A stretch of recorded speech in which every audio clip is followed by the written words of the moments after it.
আজ সকাল 11:30 নাগাদ ময়নার বাগচা এলাকায় তৃণমূলের পতাকা লাগানোকে কেন্দ্র করে বিজেপি ও তৃণমূলের মধ্যে ব্যাপক উত্তেজনা ছড়িয়ে পড়ে।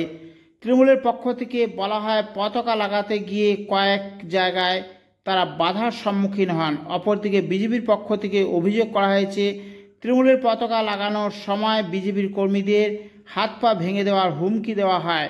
পুলিশ ঘটনাস্থলে এসে পরিস্থিতি নিয়ন্ত্রণ করে বলে জানা গিয়েছে।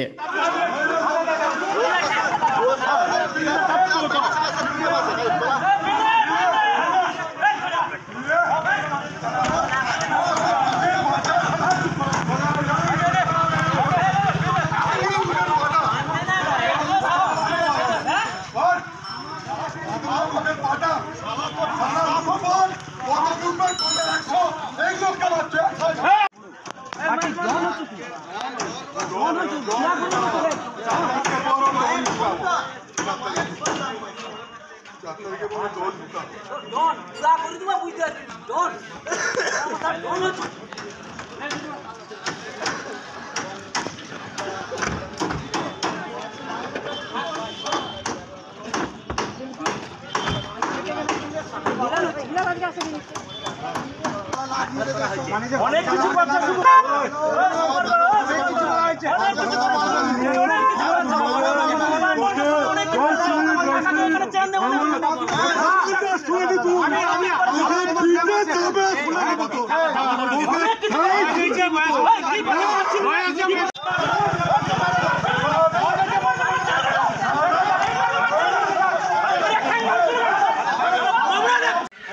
দেখুন, বাগচা গ্রাম পঞ্চায়েতে তৃণমূল তার ফ্ল্যাগ টাঙাচ্ছে।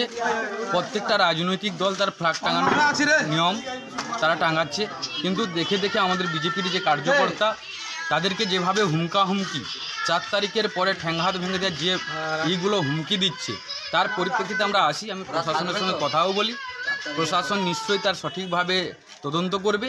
বিশেষ করে বাগচা গ্রাম পঞ্চায়েতে আর ওই তৃণমূলের হারমাদ বাহিনী যেভাবে নৃশংস হয়ে আমাদের কার্যকর্তাকে প্রাণে মেরে ফেলেছে, তার প্রেক্ষাপটে ওদের মাটির তোলার পুরো মাটি চলে গেছে। কিন্তু এই যে হুমকি দিয়ে বিশেষ কোনো লাভ হবে না। আমরা ভারতীয় জনতা পার্টি যিনি প্রার্থী আছেন, আমাদের ম্যাজিস্ট্রেট ছিলেন প্রাক্তন অভিজিৎ গাঙ্গুলকে আমরা ব্যাপক সংখ্যক ভোটে লিড দিয়ে জয়যুক্ত করব। 4 তারিখের পর ওরা কোথায় থাকবে সেইটা নিয়ে ওদের চিন্তাভাবনা এখন থেকে ভাবা উচিত। ওদের পশ্চিমবঙ্গের বাইরে কোনো জায়গা ওদের নিতে হবে। আমরা ভারতীয় জনতা পার্টির কার্যকর্তা একনিষ্ঠভাবে যেভাবে কাজ করছি, আমরা তমলুক লোকসভা বিপুল সংখ্যক ভোটে আমরা জয়লাভ করব। এই যে কার্যকর্তাকে ধুমকি দিয়ে ভোটের পরে ঠ্যাং হাত ভেঙে দেবে এরকম যে বয়ান, আমরা এই রাজনীতির বিরুদ্ধে। আমরা সাধারণ মানুষকে একটা কথা বলবো, শান্তি শৃঙ্খলা বজায় রেখে যে যার ভোটাধিকার তারা ভোট বাক্স পর্যন্ত দিতে পারে, এটুকু আমাদের আবেদন থাকবে। তবে বেকার অযথা গণ্ডগোল করে যদি ওরা ভোট নেওয়ার জন্য চেষ্টা করে, তার প্রতিপক্ষ আমরাও প্রস্তুত আছি। কিভাবে ওনাদের উত্তর দিতে হয় সেটুকু আমরাও বাগচা গ্রাম পঞ্চায়েতের যারা বিজেপির লিডার আছি, কার্যকর্তা সবাই আমরা প্রস্তুত। ওনাদের শান্তিপূর্ণ যদি নির্বাচন হয়, সবাই ভোট দিক, এটুকু আমরা চাইব। আপনার নাম? আমার নাম প্রসেনজিৎ ভৌমিক, আমি বাগচা গ্রাম পঞ্চায়েতের উপপ্রধান এবং ময়না মণ্ডল 3 সম্পাদক।